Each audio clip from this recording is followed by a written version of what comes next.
Well, good evening and welcome to this first of a new series discussing vocation, Old Roman vocations.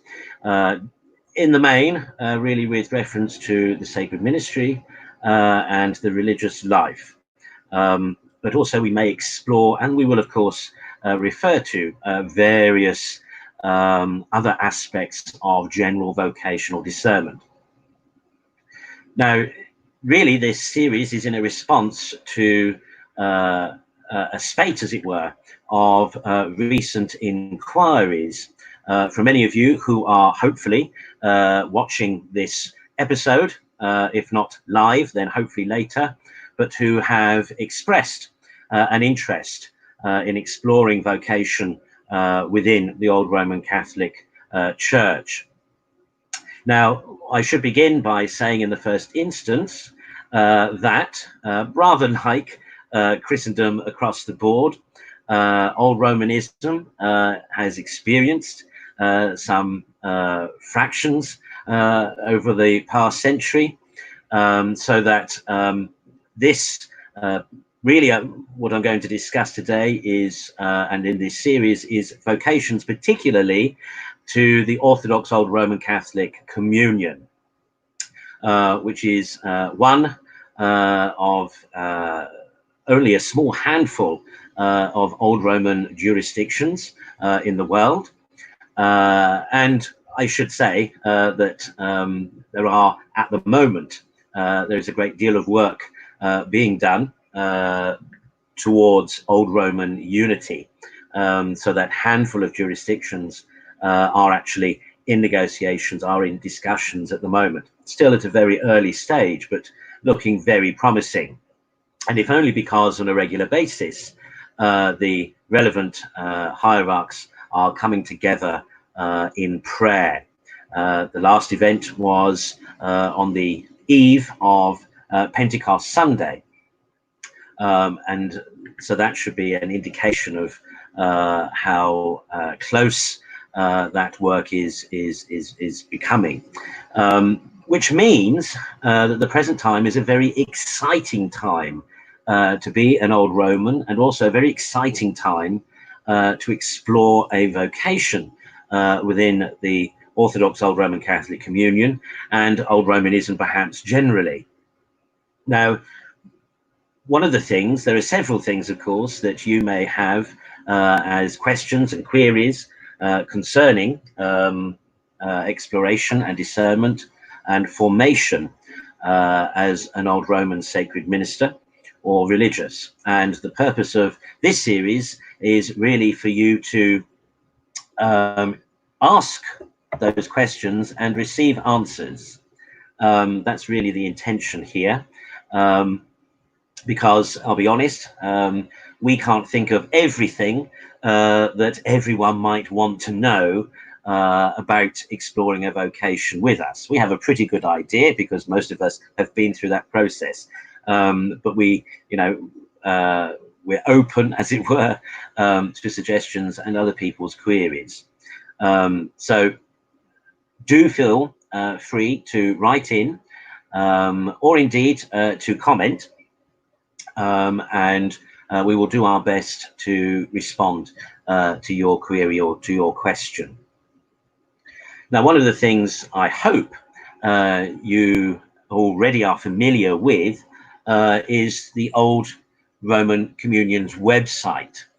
Now, I'll just bring it up here to show you. So this is the Orthodox Old Roman Communion website. This is accessible via oldcatholic.org or oldromancatholic.faith.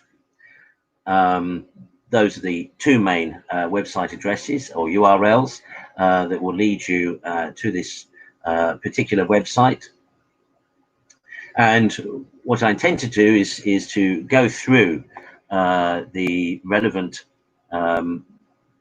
formation pages or discernment pages of this website, because in the first instance, this really ought to be your first point of call when researching and to express an interest in discerning your vocation with us. Now, of course, one of the things to remember is that vocational discernment is an ongoing process, Indeed, even those who have been ordained and are actively serving are still engaged in ongoing vocational discernment. In the same way, too, that those who are retired are also continuing vocational discernment. And that's because vocational discernment is essentially the ongoing process of trying to work out and apply oneself to what God is calling you to do. Vocation, of course, comes from vocare, and that means calling. And literally it means, as it were, an invitation, a sense of invitation and calling from God to the individual to fulfill his will and purpose for their life.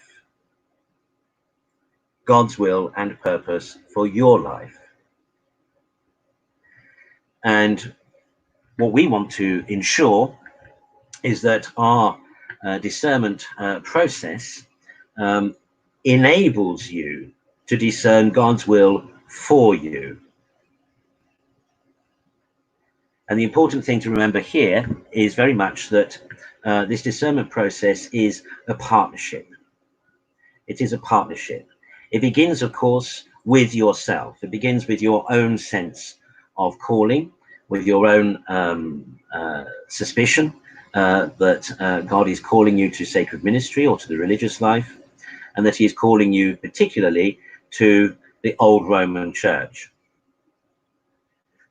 Now, when you express, notify and share with us and register with us that you have discerned that your vocation may be with us, then it's important to understand that from then on, it's a partnership in discerning. It's a partnership in discernment, both the church and yourself. Now, this is true across the board. This is true in a general way. Vocations, particularly to the sacred ministry, are a partnership discernment process. And just as the same with the religious life. Perhaps you have heard myself and Bishop Kelly, our bishop in Chicago, on a Saturday evening, talking about the spiritual life. And I think it was a couple of weeks ago then, I made the point of saying that, of course, with the religious life, when a postulant and a novice are going through their discernment within a religious community, as much as they are discerning whether or not that is the right place for them, so too, of course, is everybody else in the community also discerning whether or not they believe that this person is the right fit for them, that this is the right place for them to realize their vocation. Because it can be disastrous, of course, if somebody joins a community, and communities particularly these days tend to be small, if somebody joins whose personality is totally at odds with everybody else, or whose manner or being or attitude is completely at odds with everyone else, it's going to be very difficult to create a sense of peace and harmony, which is what you want in a religious community, especially to be conducive to prayer and fraternity. So, but in a similar way with the church, not quite in such a same way, but in a similar way within the church, vocation is also a two-way discernment process, or three-way discernment process between the candidate, between the church and God.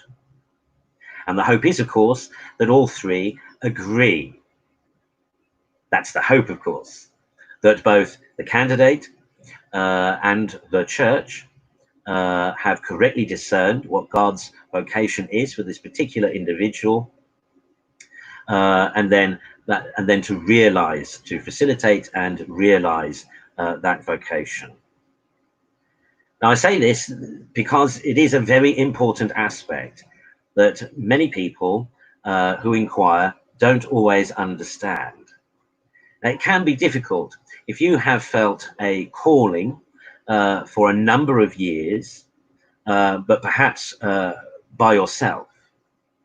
Perhaps you don't have a spiritual director. Perhaps you don't belong to a regular worshipping community.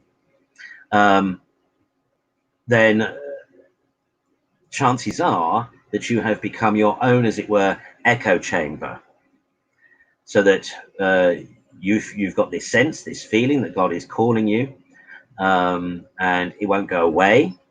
But you perhaps haven't been able to share it and discuss that vocation with others. And so you've only got your own, as it were, input, and you haven't got an outside objective perspective. So that's one of the things that vocational discernment in partnership with the church is all about, is about the candidate being able to express what they sense and what they believe they're being called to, and for the church to assist and to help them in analysing those feelings, analysing that calling, looking at helping the candidate to look at their gifts, their talents, their skills, their abilities, their dispositions, etc., and to see and to recognise if that individual may indeed be called by God to a particular ministry like the sacred ministry. Now remember, our Lord himself says, many are called, but few are chosen. Many are called, but few are chosen. And that's another important thing to remember, that not everyone who sometimes senses that they may have a vocation to the sacred ministry necessarily does have a vocation to the sacred ministry.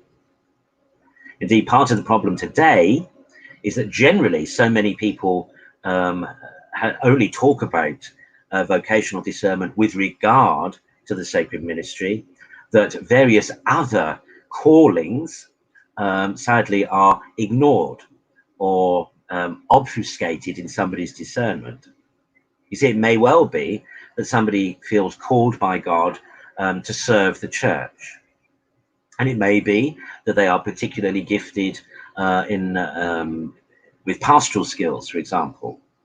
That there may be that they're very compassionate. It may be that they perhaps they have trained already as a counsellor. Perhaps they are a good listener, and all of those things are wonderful qualities, but they're not necessarily required for the sacred ministry. They would certainly be a help, and indeed it's a great shame that more sacred ministers haven't got those particular skills or gifts or abilities. It's always a bonus when they do, but wanting to serve others is not the be-all and end-all of the sacred ministry. It's not the be-all and end-all of the sacred ministry. In fact, what perhaps is very shocking for many people to appreciate or understand or realize is that the priesthood itself is a particular vocation which is not primarily focused on serving others in the general way that most people think it is or should be. Let me put that another way. That is to say, a priest is ordained really to offer mass and celebrate the sacraments. That essentially is the only difference between a priest and any other Christian. A priest is primarily called to pray on behalf of the church, for the church and with the church, to celebrate the sacred mysteries, and to be, as it were, the facilitator between the holy and us, to be a mediator, as it were, to be a bridge, to be the means by which God transcends our earthly existence and presents himself to us and makes himself available to us. So although somebody may have amazing pastoral skills and aptitude, although somebody may be a brilliant orator or preacher, though somebody may be an excellent theologian or philosopher, whatever, all of those things are wonderful, all of those things are useful in sacred ministry, but none of them are the point of what a priest is.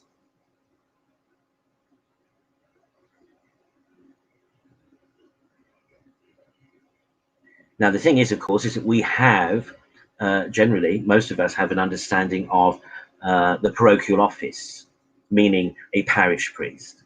And of course, a good parish priest will be a pastor of souls and a shepherd to his flock.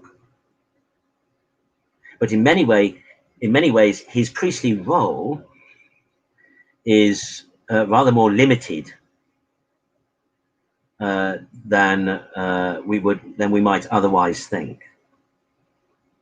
He exists primarily to be the conduit, as it were, between us and God and us. Which is not to say, of course, you can't get to God without him. Of course you can, and that God can't get to us without a priest. Of course he can. But in terms of the sacred mysteries, in terms of the sacraments, you need a priest. Remember, the Curé d'Ars, St. Jean Vianney, writes in his little catechism. He says that if he saw walking in the street a priest, an angel, or the Blessed Virgin Mary, that he would bow first to who? He would bow first in deference and respect to the priest. Because although the angel may indeed be a messenger of God, and indeed, although the Blessed Virgin Mary may be the most holy and perfect example of a Christian, only the priest can absolve sins. Only the priest can confect the Blessed Sacrament. Only the priest can command God to appear, as it were.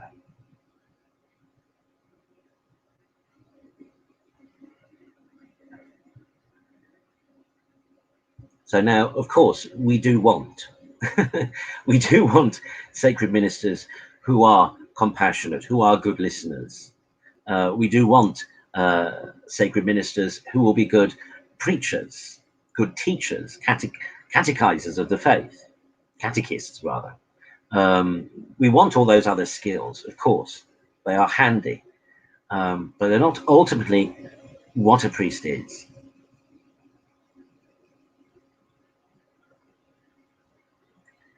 So that's one of the things, that's one of the aspects, one of the perspectives that needs to be figured in the process, in the discernment process, is, as it were, trying to work out if the way in which the person feels called to serve God is necessarily to be a priest, or whether indeed they are called to serve God in other ways. And it's important to know that the discernment process begins looking at that question, because it may, of course, be a service to someone to have the help to realize that actually, no, God is not calling you to ordained ministry, but that he is perhaps calling you to religious life, or he is perhaps calling you to pastoral work, but under another guise, or that he is perhaps calling you to be an evangelist, or to be a missioner.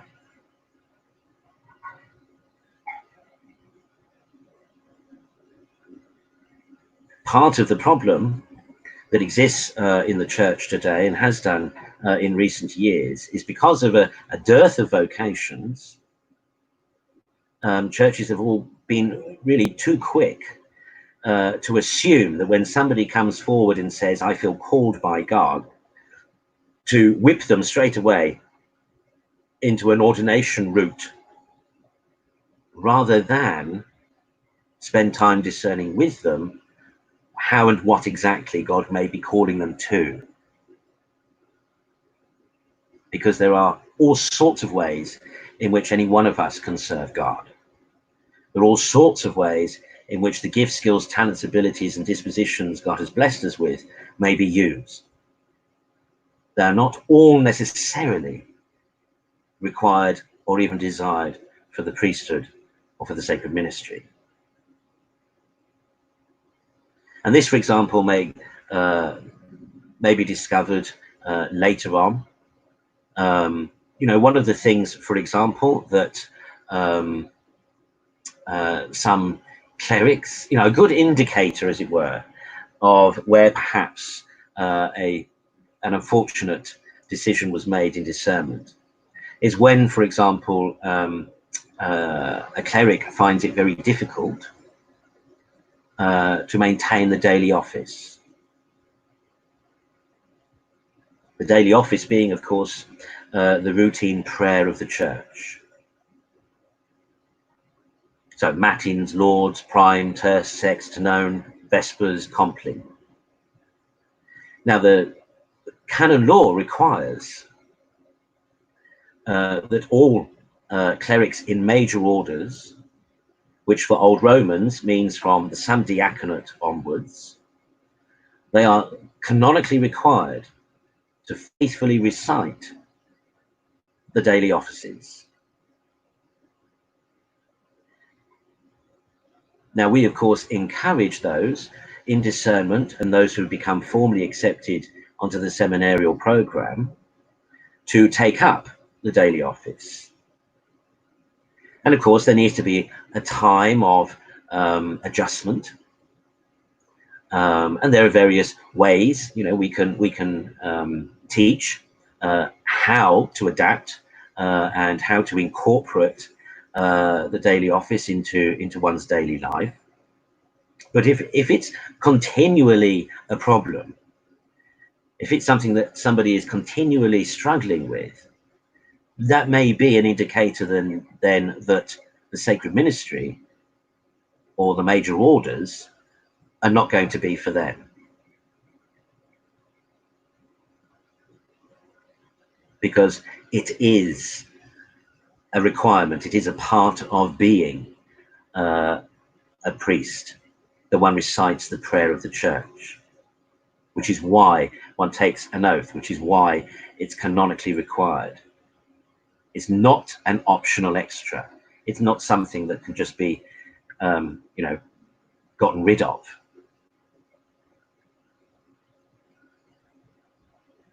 But that doesn't mean to say that that individual isn't called by God to do something else. They may indeed, through the process, discover a deeper prayer life. But if commitment to the daily office is really too difficult, in other words, if the inclination is just not there, if the desire is just not there, and so that's the other thing we have to be, that we try to discern in the process, is whether it's a genuine sort of disinclination, but one that could be gotten over with discipline, with self-discipline, or whether it's simply that somebody just doesn't want to do it. They just cannot do it. They just don't feel able to do it. In which case, that's probably an indicator that religious life or the sacred ministry is probably not for them. But that doesn't mean to say that God isn't calling them. It doesn't mean to say that he isn't calling them to something. And indeed, it may be to one of the minor orders. It may be that they will realize a ministry in as an acolyte. See, this is something that Old Romans have retained vocationally, is the concept that some of the minor orders may be received, as it were, permanently. You see, so often we think of the minor orders as transitional. And of course, they are received transitionally, as it were, in a seminarian's progress toward ordination in the major orders. But it has long been the tradition of the church that some people were called simply to one or other of the minor orders, and that was that. They had found, as it were, their level. They had found their calling. So that some were called to the level of acolyte, some to lector, some to exorcist. And there is nothing wrong with realizing that one's vocation is simply to that level. Nothing wrong with that at all. And if anything, it could be of great service to the church for somebody to realize that their vocation is to be an exorcist, or is to be a lector, or is to be an acolyte. And it would be wonderful if then those orders, those minor orders, actually were themselves to be to develop and grow into a distinctive ministry, but a supportive ministry. I mean, ultimately, that's where they derive from. They are supporting roles, as it were, to the sacred ministry within the liturgical context. But also, too, they spoke to key roles within the Christian community, particularly in the early days. So, for example, porter, doorkeeper. Now, this is a role, for example, that in the Holy Land, if you go to Jerusalem and say, for example, to the Holy Sepulchre, you will find there a chap who is the doorkeeper to the Holy Sepulchre. You'll be amazed to discover that he's a Muslim, and that for generations of his family, the men in his family for generations have been doorkeepers to the Holy Sepulchre. Now, don't worry, I'm not confusing that situation with a vocation to doorkeeper. I'm just simply making the point that actually that role was given in part because the Christians who shared the Holy Sepulchre couldn't agree on which one of their number should be the doorkeeper, the porter to the church. So to this day, the various different denominations that control the Holy Sepulchre, to this day, none of them have the key. None of them have the key. Instead, this chap from a family of generations of doorkeepers, he comes every morning and unlocks the great door, and he comes at every evening and locks the great door. And it just so happens that his family are Muslim and have been for generations. Now, but he is fulfilling a role that previously would have been filled by a Christian man who had discerned a vocation to be the porter, to be the doorkeeper. And it's clear from the liturgy of the minor orders that the jobs and the roles and the tasks had at one time greater importance. Now, if you can imagine the church, for example, in the mid to late 3rd century, there are two great bouts of persecution at that time, around 250 and then again around 300. The porter, the doorkeeper, they would have had a very crucial and important role, not just for opening and unlocking the church door to allow people in and out for divine service, but also to recognize who was a Christian, to recognize who was a member of that congregation, to recognize who was baptized and who was a catechumen, someone who was a convert being prepared for baptism. And they would have needed to fulfill this role because such was the level of threat and persecution that you wanted to be sure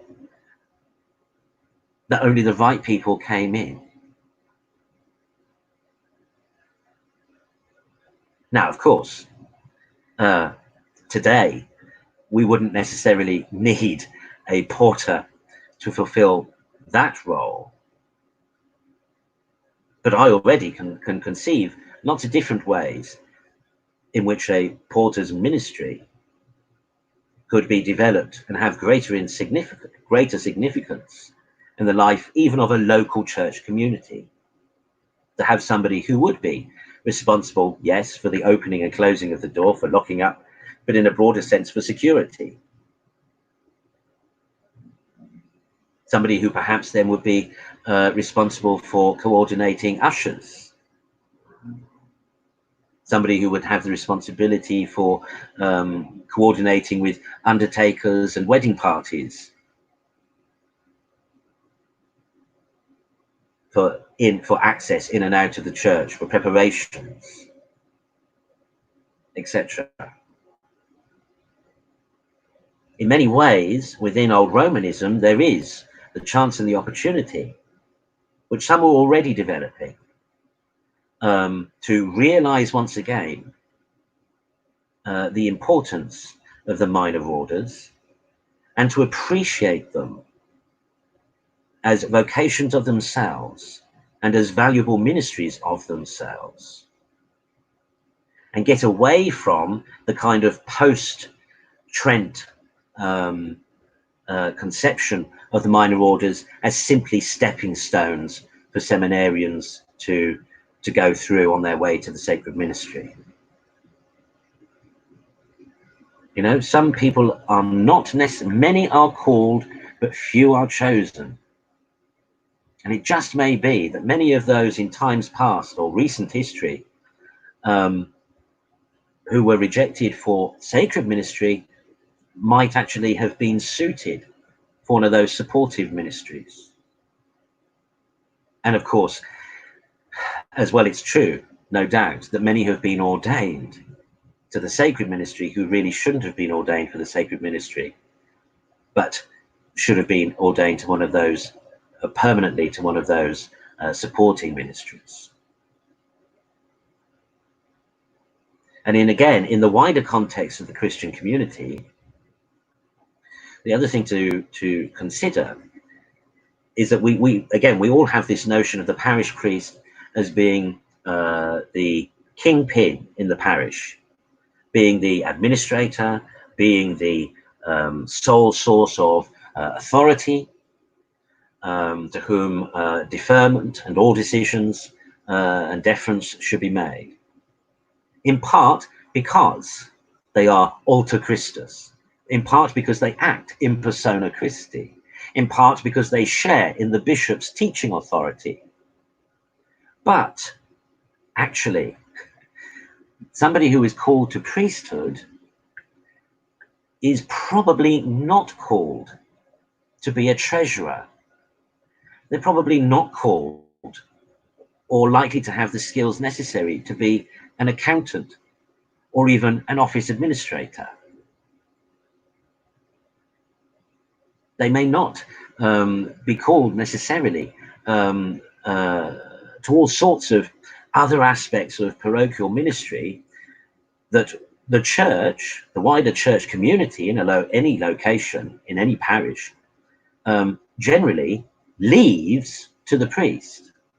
See, part of the problem today is, again, because this focus and concentration on ordination, what has been left and unexplored and developed is the notion of general Christian vocation, and the vocation that every Christian within every Christian community may have and be able to contribute towards the whole. So, for example, surely it makes more sense if there are Christians within the community who have a propensity for math, who perhaps are even chartered accountants or work in professional ways as administrators or accountants or bookkeepers or whatever. Perhaps that is a ministry then for the church that God has endowed them with those gifts and abilities with. And therefore they should be matched, as it were, to fulfill that kind of role within and for the local religious community. And that, of course, can be true for all the various other aspects of parochial administration that otherwise at the moment people tend to dump on the priest. Now, it may be that as a figurehead for the parish, it may be that he might need to be a rubber stamper, as it were, or to chair parish meetings. But actually, there are lots of aspects that go into functioning of a local church and of a functioning church community. There are roles that can be fulfilled and ought to be fulfilled by other Christians, not the priest. And one can't help but wonder sometimes that some of the issues that the church has had to endure over the years in terms of financial mismanagement and etc., and could have been avoided if greater emphasis had been made in catechesis for general Christian vocational discernment, and for the recognition that particular individuals with the particular gifts and skills that they have, such that they've even perhaps developed them professionally in their professional lives, may actually be called by God to utilize those skills and abilities for the local church community. Wow, I know, radical, hey. But it just may be, surely. One thing we do know is not every man who is called to the priesthood is necessarily called to be, nor blessed with the gifts, skills, talents, and abilities to be a good administrator. They're just not. You see, and it's not something, of course, it's not something that in formation discernment, that in vocational discernment, those sorts of gifts are not necessarily what those responsible for assisting candidates have been looking for in them. I mean, because why would they? Because that's not what a priest is ordained for. A priest is not ordained to be a bookkeeper. He's not ordained to be a church administrator. He's ordained to be a priest, primarily to pray. To pray and to administer the sacraments, to celebrate the sacred mysteries. So within discernment, within vocational discernment in Old Romanism,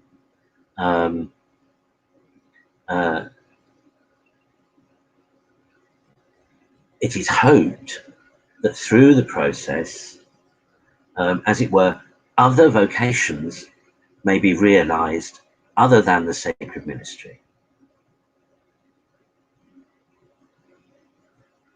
And those vocations will be honored, respected, and celebrated. And hopefully accepted by the relevant candidate. You know, it can be difficult for some people who have had fixed a notion in their head for years on their own to suddenly realize and discern within a partnered formation discernment process that actually what they thought God was calling to them to was not actually what he was calling them to. It can be sometimes difficult for them to accept that.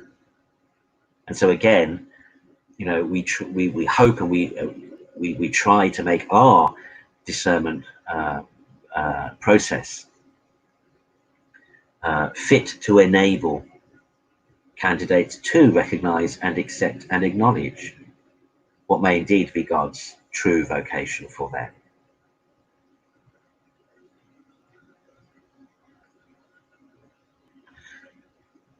Now, all of that you see is, I hope you can see and appreciate then, the necessity of all of that, because in terms of your discernment with us, it may be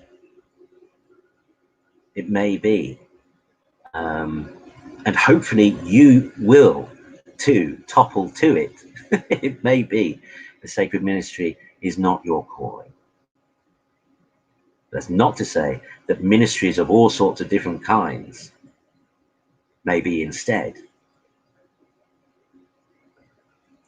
And of course, one of the things it's wrong to think of and to approach a vocation to the sacred ministry is thinking that the sacred ministry is the be all and end all of it.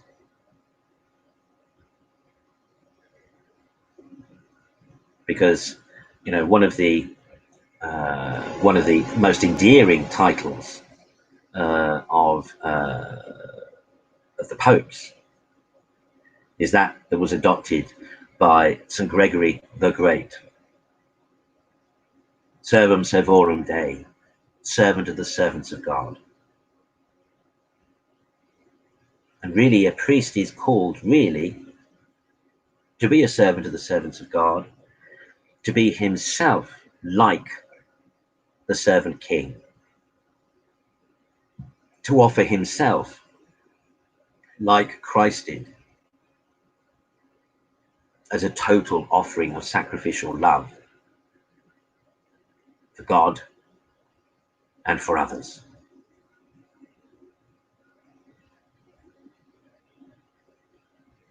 And so a vocation to the sacred ministry should not be thought of in terms of vocation to reach the top, or vocations to be top dog, or to be in charge of a parish or whatever. Should not be thought of in terms of hierarchical progression. Should not be desired in terms of wanting people to defer to you. Because one of the things, as I said to somebody recently, ordination doesn't confer, doesn't necessarily imbue the candidate with complete wisdom. It doesn't necessarily give them complete innate knowledge or understanding. All ordination does is set apart a particular individual to fulfill the particular vocation of a priest.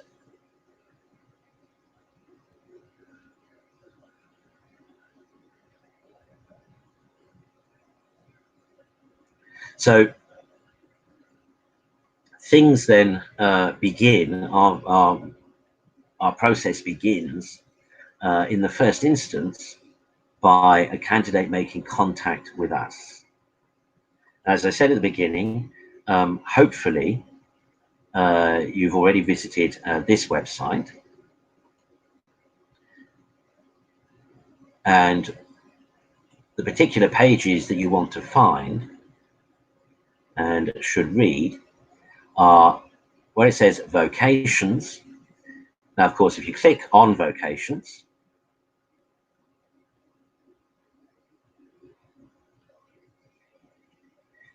you should find there an introductory page which gives general information about sacred ministry within our communion. It gives direction there to discover more information about the religious life, and an invitation there to make contact. So you can fill in your name, email address, and then indicate, I have a vocation to religious life, I have a vocation to the sacred ministry, or I'm interested in incardination. That's if you're already ordained, but belong or have belonged to another church.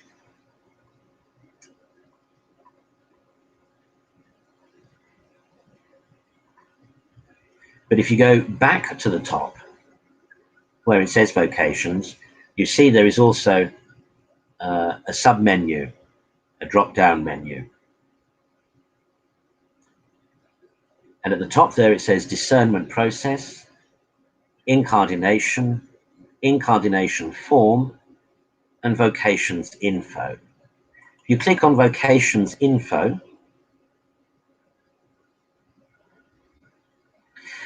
here, this is really where you will find general information about vocations within the communion.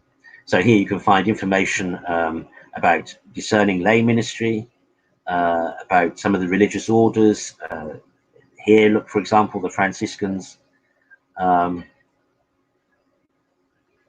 incarnation, sacred ministry, marriage and the clerical state, questions answered there. So that's all general information that should help you to sort of formulate, as it were, and discern for yourself your own vocation. Then if we return to the sub-menu and go to discernment process,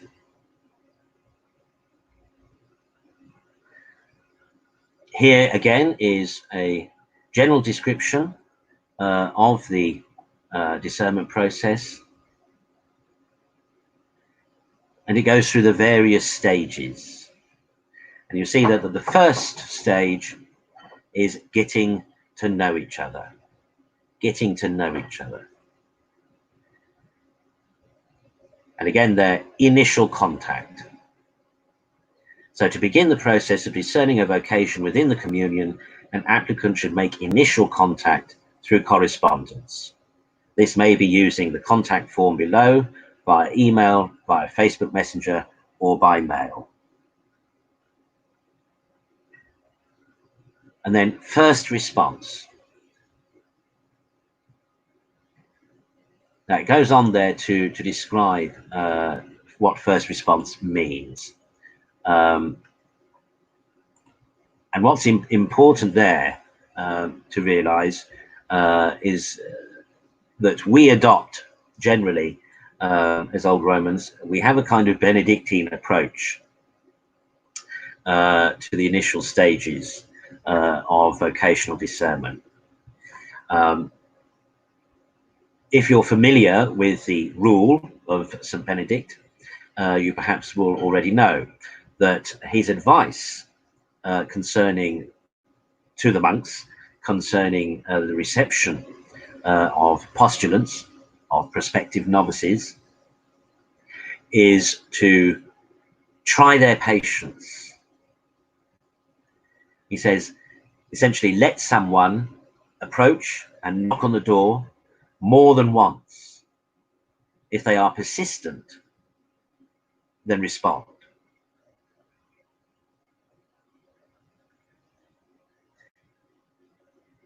Now, myself, and you may think it perhaps unfair or a little wicked, but generally speaking, I don't respond to the first contact that somebody makes. Because my feeling is that if they feel that God is really calling them to discern and explore their vocation with us, then they will return.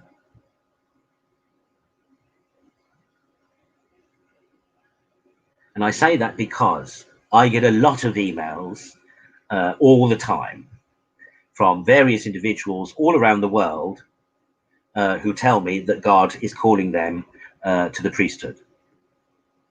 And I can tell more or less from those emails that probably God isn't calling them, or certainly he isn't calling them to explore or discern their vocation with us. There are all sorts of indicators as to what that is, which I may share in another episode. But you know, not everyone who knocks on the door and says, I am called, is necessarily called. And quite frankly, we don't have the time, as it were, to immediately respond to all the messages that we receive, and especially when we know that most of them will be a waste of time. So if you're watching this and you have made an initial contact and you've not yet had a response, and you think, it's been a little while, the mistake to make is to think that we're disinterested. That's not the case at all. It just may be we're very interested, but we're waiting to see. We're waiting to see how committed, how called you feel you are to discerning your vocation with us. So if that resonates with you, and if you have no reason to think otherwise, that there should be any negative reaction from us to your approach, then I suggest you approach again. I suggest you knock again.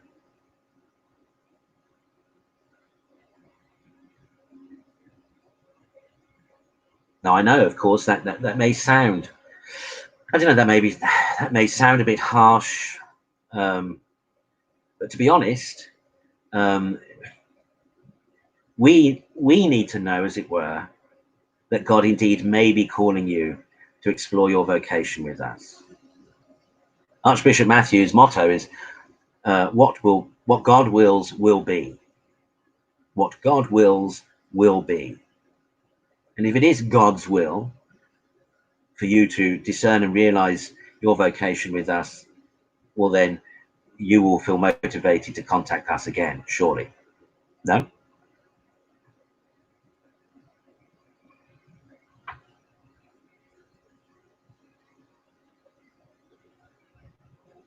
And as I say, if you haven't yet made contact, then make contact. And if you don't get an immediate response, don't be shy in making contact again.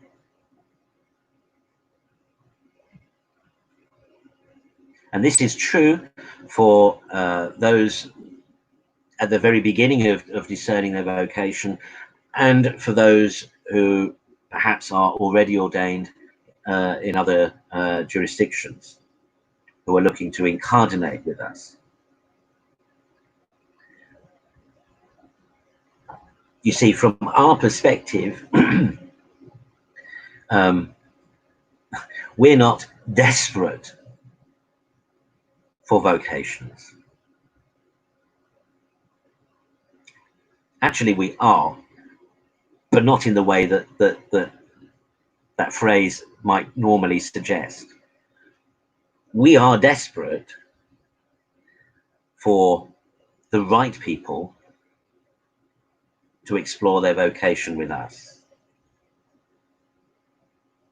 But we're not desperate for just anybody to come and discern their vocation with us. Do you see the subtle difference? Do you appreciate the subtle difference there? Because experience has taught us over the years that many are called, few are chosen. And we have seen our church and other churches suffer from the wrong people being chosen, when clearly, with retrospect and hindsight, they clearly should have been. And so from the very beginning, we want to get things right. What God wills will be. So if you really think it is God's will that you should discern your vocation with us, then you will try and try again. And we will note and recognize and appreciate that perhaps then God is calling you to us. I suppose, if I may attempt to soften what I'm saying, everyone who does contact us is prayed for. Everyone, all those emails, everyone who does contact us is prayed for. I have a list myself of vocations, of names, and every Thursday I pray for those names.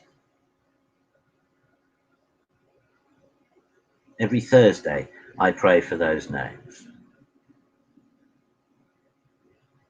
And I look to see if any of those names come up, if any of those names return. And colleagues of mine will tell you, I have a strange memory for names. I have a strange memory for names, but when it comes to names connected with vocation, I always remember. So I can look one glance at my emails, and I will recognize a name if it's on my vocations list. I will recognize a name if I've seen that name before in the context of vocation. So please understand, if you've contacted us and you've had no response, it doesn't mean we're disinterested. If anything, it probably means we are interested. But we are testing. We are discerning the spirit. And we hope you are too. And if it is God's will that you should discern your vocation with us, then you will contact us again. But meanwhile, we are praying for you. From that initial contact, you will be on my list of vocations. And indeed, if you're familiar with our weekly publication, I'll just see if I can bring it up here. So the Old Roman, which is an online magazine, newsletter, bulletin that is published every Sunday. So here, this is last Sundays for the Most Holy Trinity. If I click on that,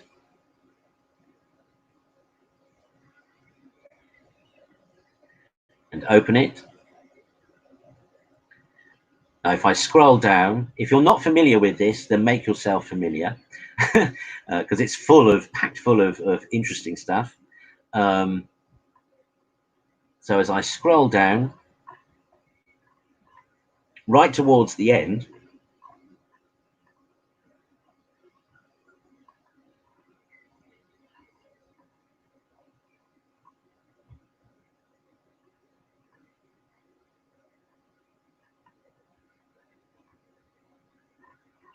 keep scrolling, keep scrolling. Right towards the end, we have our intercessions list. We have our intercessions list. I don't know if you can see that. Let me try that again.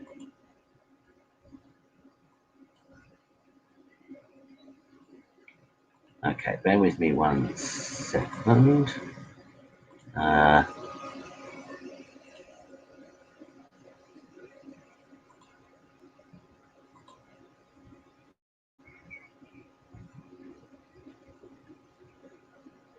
There we go. Okay.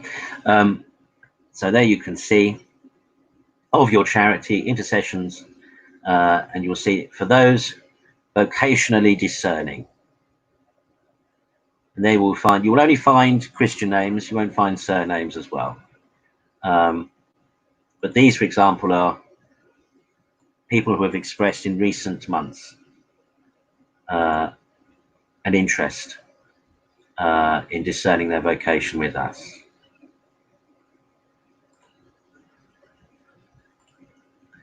So those people are being prayed for by old Romans all around the world. So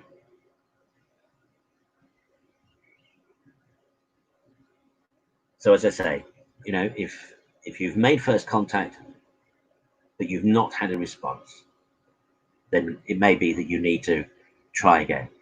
And not try again, but that it may be that you need to let us know that you are definitely interested, so that then we know, well, in fact, yeah, perhaps God is calling this person particularly to discern their vocation with us. Now, after the second or third attempt, you will then be responded to. So if I can find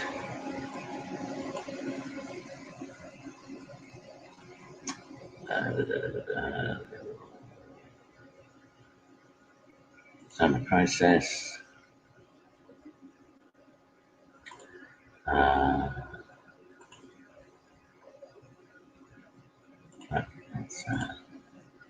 Sorry, I'm getting confused now myself which screen I'm on. Here we go. Discernment process. Share. That's it. Okay. So first response. Depending on the vocation to be discerned, the applicant will receive a reply from somebody responsible, a contact assessor for that particular discernment. So, for example, some people, of course, are expressing an interest in baptism or confirmation. Some people are interested in volunteering. Some people are, of course, interested in holy matrimony. Some people are interested in the religious life or consecrated life. Some in the sacred ministry, and as I say, some already in the sacred ministry interested in incardination. But here, this section here tells you where your where your expression of interest, as it were, will be sent, and who will contact you. So as it says here, now what's key is that the first thing you will be asked for in all of the above scenarios, applicants will be asked for an account or description of their journey in faith. You know, in other words, what has led them to making contact with us. So a description of their spiritual and devotional life, e.g., their prayer life or rule of life. When and how did they begin to discern God's calling, and what their expectations are? Let me just highlight that there.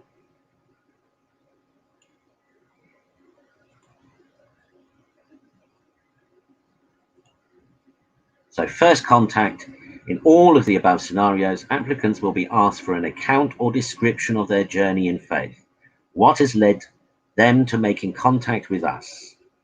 Description of their spiritual and devotional life, prayer life, rule of life. How and when did they begin to discern God's calling, and what their expectations are?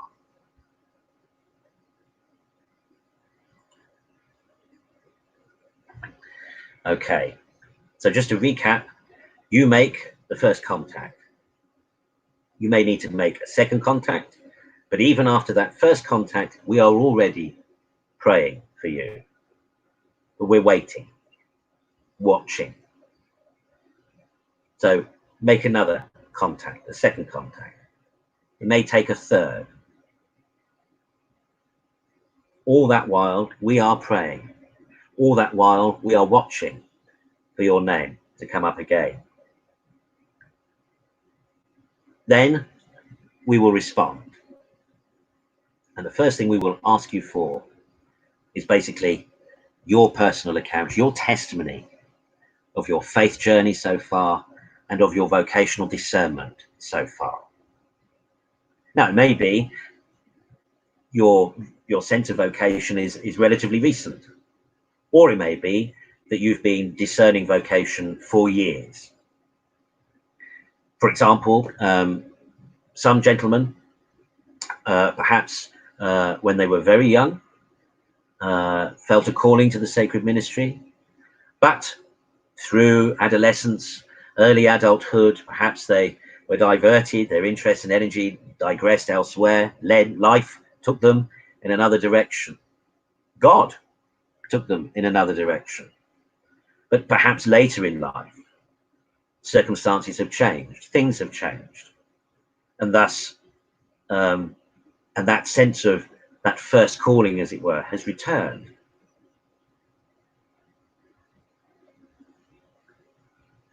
So in which case, we, of course, are desirous to know and understand all of that, in order for us to be able to help you, in order for us to be able to recognize how God may have been speaking to you throughout your life.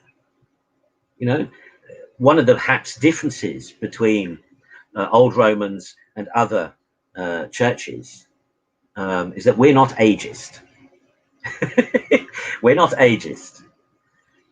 If anything, we welcome mature vocations,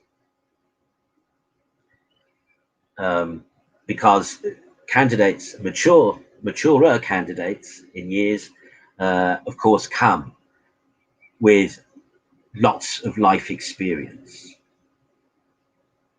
And that's what we're curious to know about, asking for your faith journey, your faith story, your discernment process so far. And already we will be able to tell from what you have written whether or not, or where perhaps your vocation may be leading you to, if you want to go. And as I've already said before, that may not be to the sacred ministry, but our intention through this discernment process is to give us facilitation as we can, irrespective of the outcome. Okay, so if, for example, we think perhaps sacred ministry isn't the route, isn't the way, we're not just going to say to you, well, we don't think you're called to be a priest, so that's it.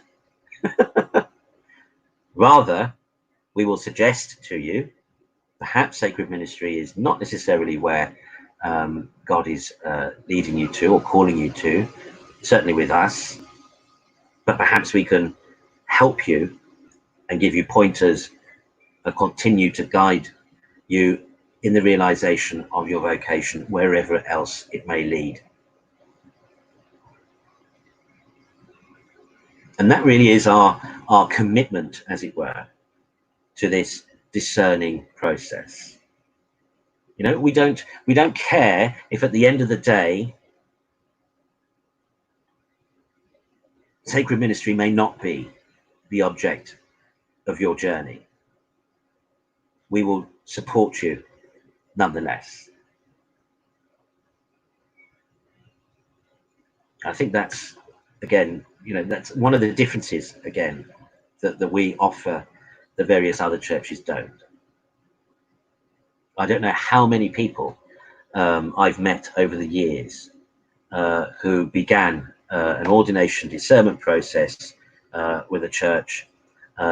Ultimately, they were rejected, and they have felt rejected and dejected ever since. Even though, and what could have happened was somebody to have said, actually, maybe sacred ministry is not what God is calling you to, but have you considered, have you explored these other options? And we are prepared to make that commitment to those who feel called by God to discern their vocation with us. To our mind, this is you know, this is being responsible as the church. Okay, well, there's a lot there already of information for you to think about. So we'll draw things to a close there. Now, it's my intention to broadcast this series on Monday evenings, and later in the series we will interview other clergy. We will hopefully interview budding candidates.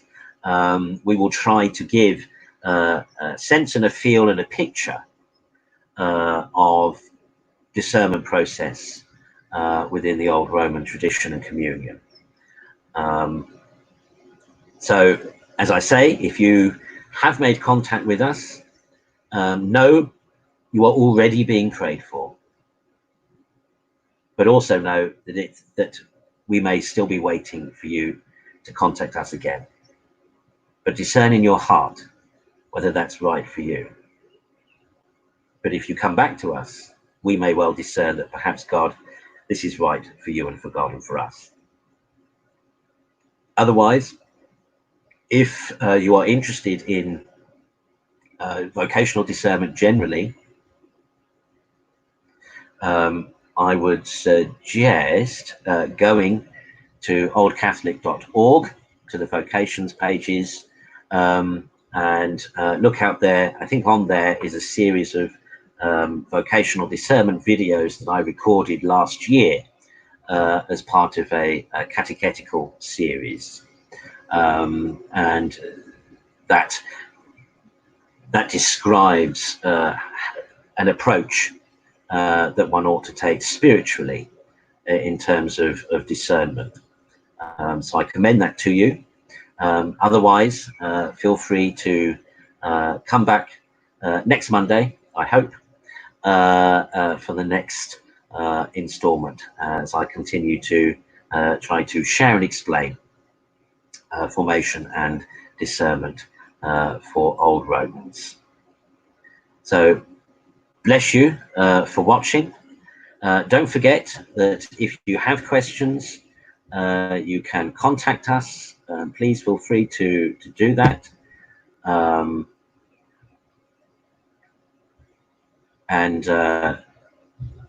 we're here all week. There's a different show at 6:15 all week. So tune in and join us in fellowship through this lockdown, and as we all continue to discern God's will and purpose for our lives, sacred ministry or otherwise. Take care. God bless.